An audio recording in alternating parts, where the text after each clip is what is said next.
So, Dreadwing's death is one of the most unfortunate things that actually does happen in Transformers Prime. He was a loyal, noble soldier. Probably one of the best embodiments, if not the best embodiments, of what the Decepticon cause originally was. However, what if I told y'all his death made the most sense? So, this one is going to be kind of a ranty video. You guys are going to see gameplay and stuff here, but I think we've all watched Transformers Prime enough to where we kind of understand where this is actually going to end up going. And there are going to be some comparisons between Dreadwing and Soundwave and why I think Megatron actually did kill him, to be honest.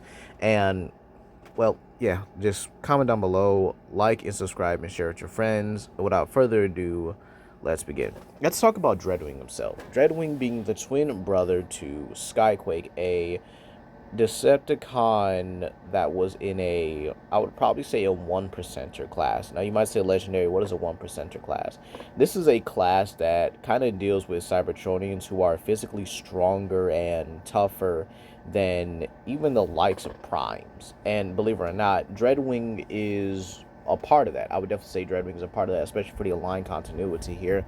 But I think we also have to talk about Dreadwing is not as bad as a lot of people tend to think he is. I've even heard people in conversation say he was dishonorable.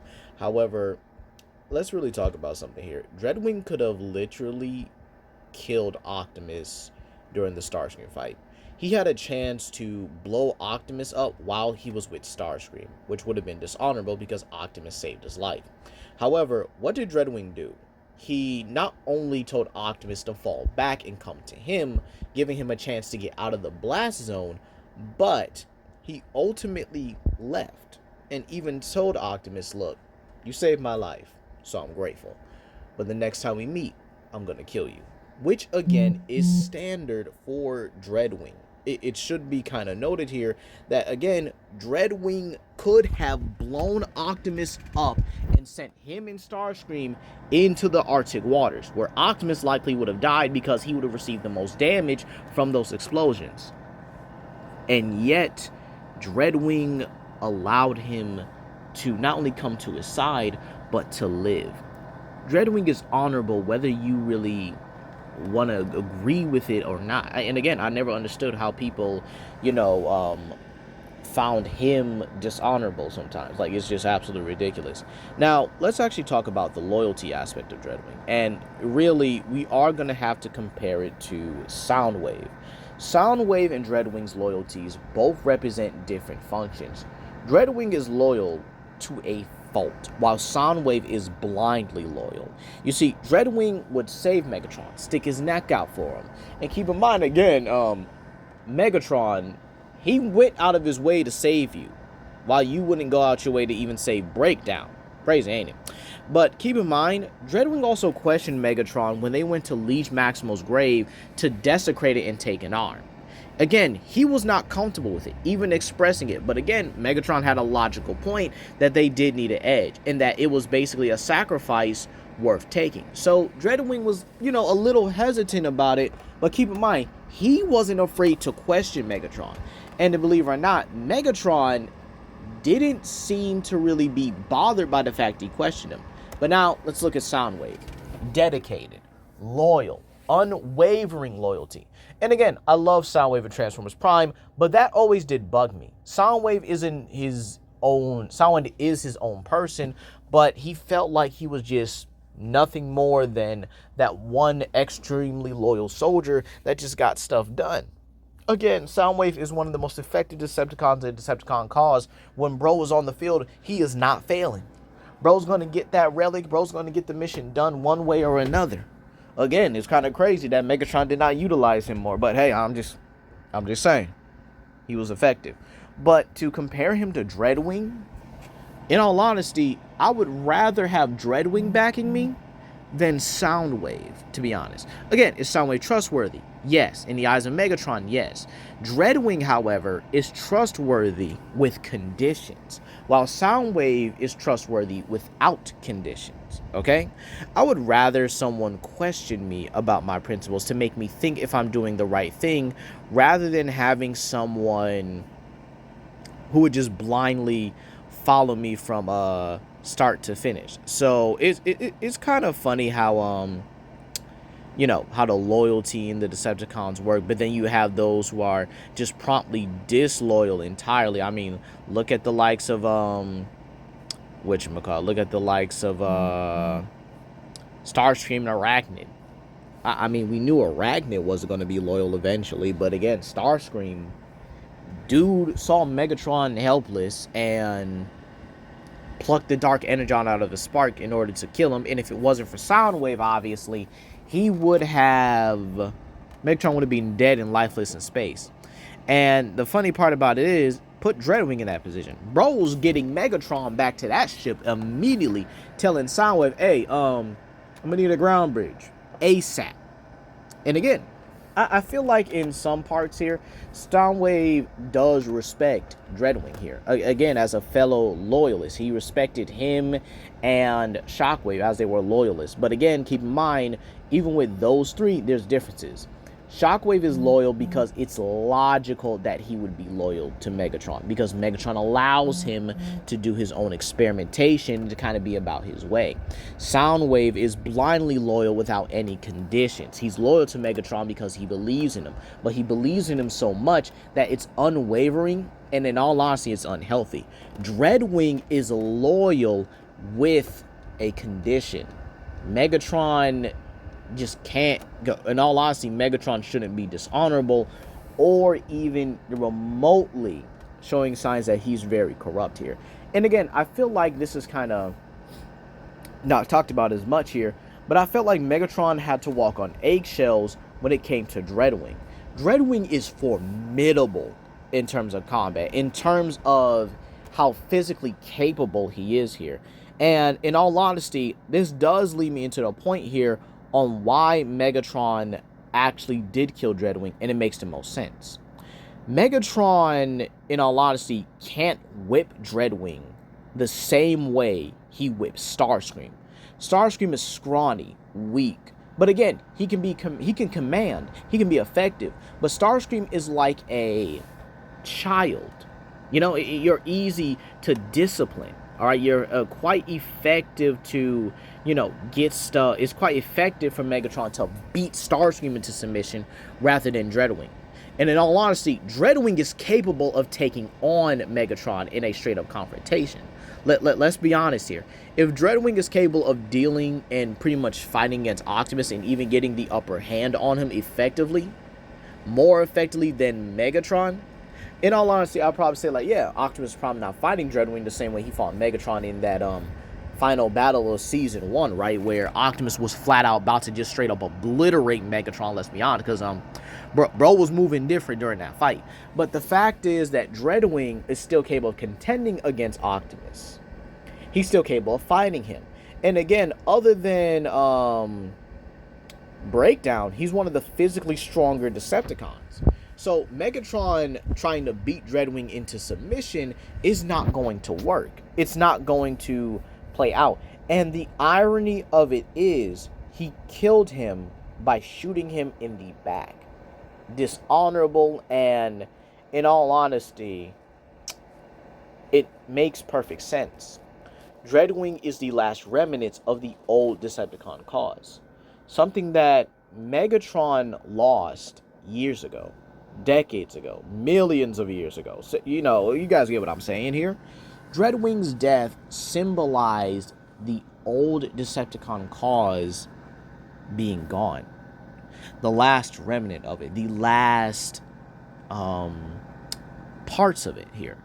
And again, in terms of like chess rules, Megatron sacrificed a rook, you know, something that could take out a king and even compete with the queen in certain areas, for a pawn that would have to sneak its way to the back line in order to actually become a queen.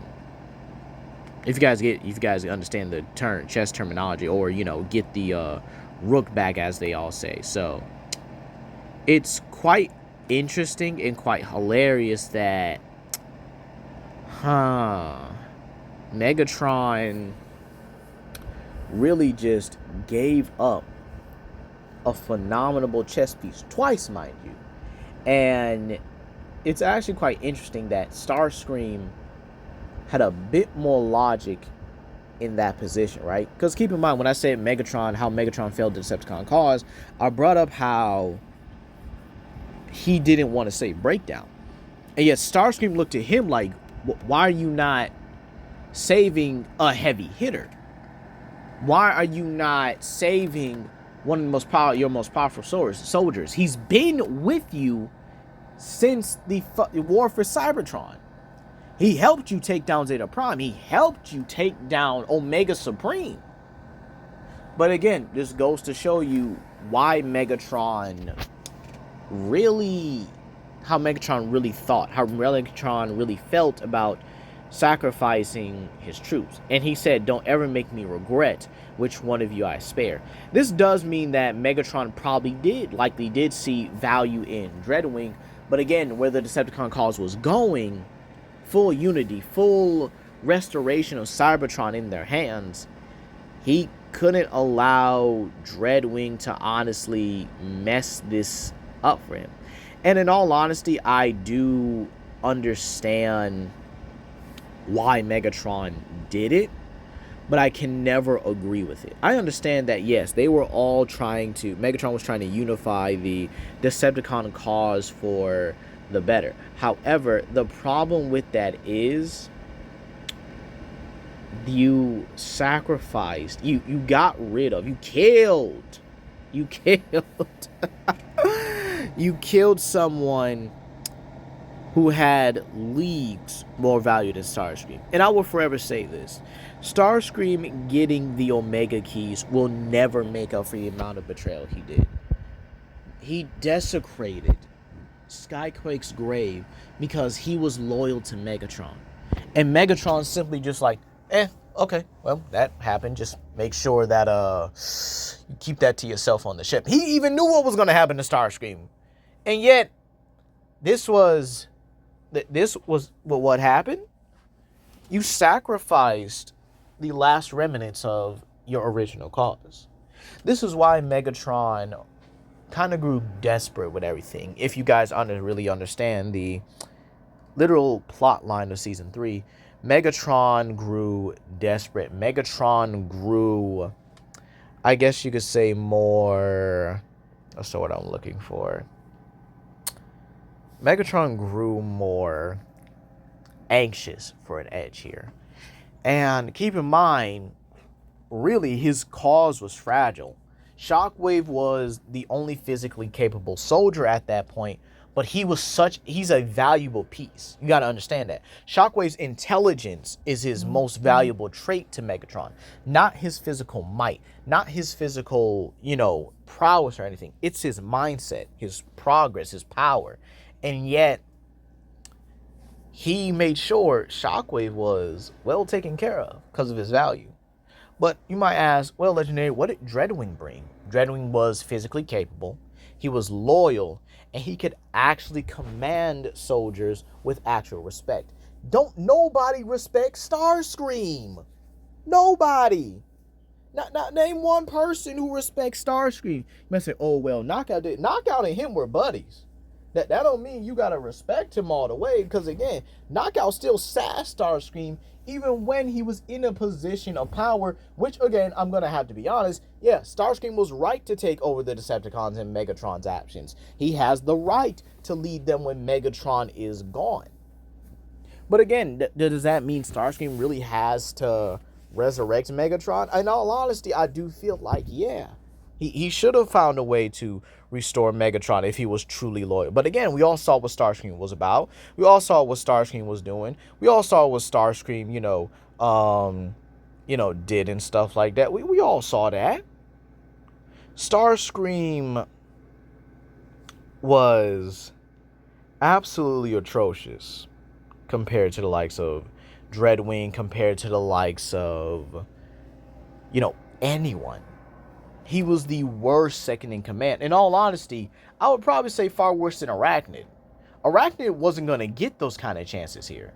But again, in all honesty, Dreadwing's death in general makes perfect sense due to the sheer fact that not only does he embody the remnants of the original Decepticon cause, but the sheer fact Megatron can't whip him into shape like Starscream, can't whip him into like loyalty, because again, Dreadwing's gonna put up a fight, and it's probably a fight that if Megatron fought him in a more honorable fashion, I could definitely see Dreadwing pulling out the dub at the end of the day.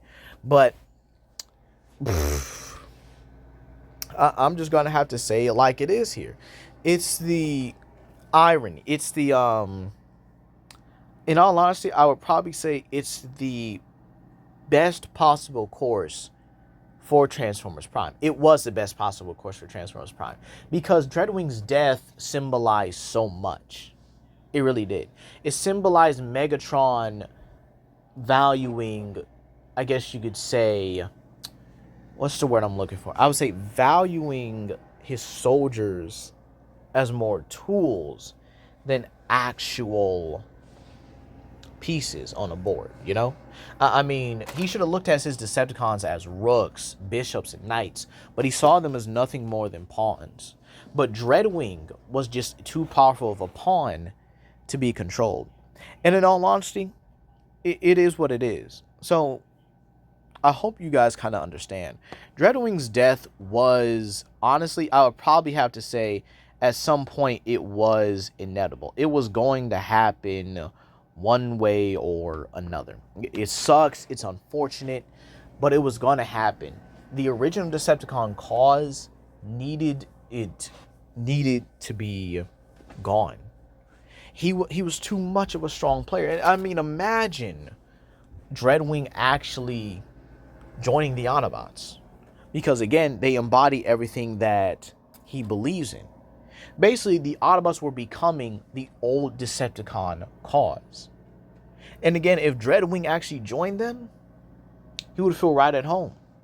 Now, sure, there's definitely going to be a little bit of that awkwardness, especially with him and Bumblebee and Optimus, because, you know, they killed Skyquake. But at the end of the day, Dreadwing's death symbolized a lot for how the Decepticon cause had truly left its original roots.